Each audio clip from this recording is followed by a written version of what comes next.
Hello बच्चों, let's see the question. The question says material A has critical angle IA and material B has critical angle IB. IB is greater than IA, then which of the following is true? इनमें से कौन सा true होगा? ठीक है.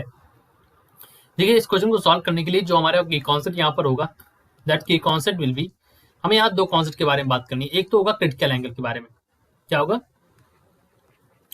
Critical angle के बारे में हमें यहाँ पर बात करनी है, जिसको हम IC से रिप्रेजेंट करते हैं. क्रिटिकल एंगल वो एंगल होता है जिसके लिए एंगल ऑफ रिफ्लेक्शन जो होता है वो 90 डिग्री हो जाए. ठीक है. फॉर IC क्रिटिकल एंगल के लिए एंगल ऑफ रिफ्लेक्शन जो होता है 90 डिग्री हो जाए, वो हमारा क्रिटिकल एंगल होता है. और फिर हमारा आता है टोटल इंटरनल रिफ्लेक्शन, जिसको हम TIR बोलते हैं, टोटल इंटरनल रिफ्लेक्शन. तो ये इसके लिए देखो, एंगल जो एंगल ऑफ इंसिडेंस हो that should be greater than critical angle. और जो रे ऑफ लाइट है that should go from the denser medium to rare medium. Denser से रेयर की ओर जानी चाहिए. तो ये हमारी, अब आपको पता है जो क्रिटिकल एंगल है यहाँ पर दे रखा है, critical angle that is given to us over here. यहाँ पर पता है दैट इज इक्वल टू जो IC की वैल्यू है that is equal to sine inverse of 1/1 mu. Question में दे रखा है कि IB is greater than IA. This is for the critical angles. ठीक है. ये किसके लिए दे रखा है? क्रिटिकल एंगल के लिए दे रखा है. जनरली हम क्रिटिकल एंगल को IC से दिखाते हैं, लेकिन यहाँ पर IB और IA भी क्रिटिकल एंगल हैं. ठीक है, ध्यान दीजिएगा इस बात को. अगर IB is greater than IA है तो यहाँ पर जस्ट उल्टा हो जाएगा म्यू के लिए, क्योंकि अपॉन में ना, तो mu B is less than mu A. इस तरह से हो जाएगा.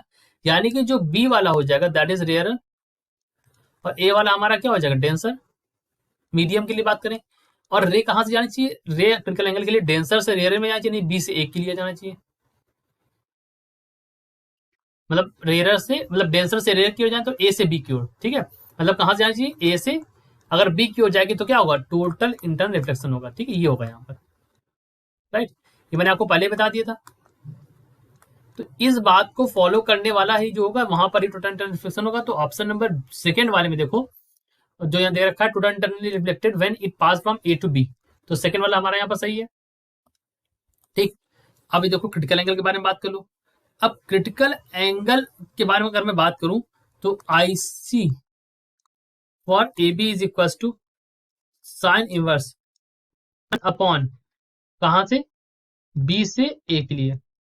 इसको लिख सकते हैं साइन इनवर्स, उल्टा हो जाएगा, सो म्यू A से B के लिए. ठीक है. मतलब refractive index of B with respect to A, इस तरह से हम इसको बोलते हैं. ठीक है. तो अभी इसको थोड़ा सा और क्लैरिफाई कर देते हैं. साइन इनवर्स को लिख देंगे mu B upon mu A. ठीक. B और A के, मतलब B का reflective index with respect to A का रिफ्लेक्टिव इंडेक्स डिवाइड कर दीजिए.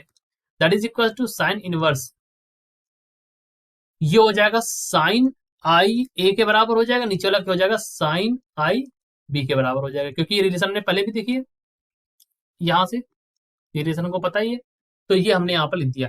तो हमने सबसे पहले क्या किया, एक बार फिर से क्लिक कर देते हैं.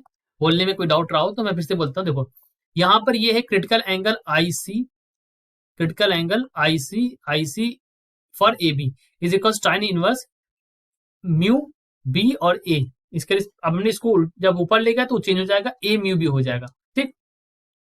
इसको खोलेंगे, ध्यान रखिएगा, जो ये वाला होता है ना म्यू बी, ये ऊपर रहेगा, और किसके रिस्पेक्ट में? ये हमारा ए जो रहेगा वो नीचे रहेगा. ठीक है, ऐसे होता है, ऐसे लिखते हैं. ठीक है. फिर इसी को हमें पता है कि म्यू बी जो है वो किसके बराबर होगा? साइन आई ए के बराबर होगा, और ये इस तरह से होगा, तो हमने इस तरह से इसको लिख दिया. तो ये ऑप्शन नंबर फोर्थ वाले में देखो आपको दे रखा है. यानी कि कौन सा करेक्ट ऑप्शन है हमारे पास? सेकेंड वाला भी सही है और फोर्थ वाला भी सही है. तो ऑप्शन नंबर डी हमारा यहाँ पर सही हो गया. That is 2 and 4 critical angle की वैल्यूज है. This is for the critical angle. ठीक. बस लिखने का तरीका हमने यहाँ पर थोड़ा इसको मॉडिफाई किया, बाकी ये क्रिटिकल एंगल लिखा हुआ है और ये हमने कंडीशन बता दी. So this is our answer. I hope you understood it well. Best of luck.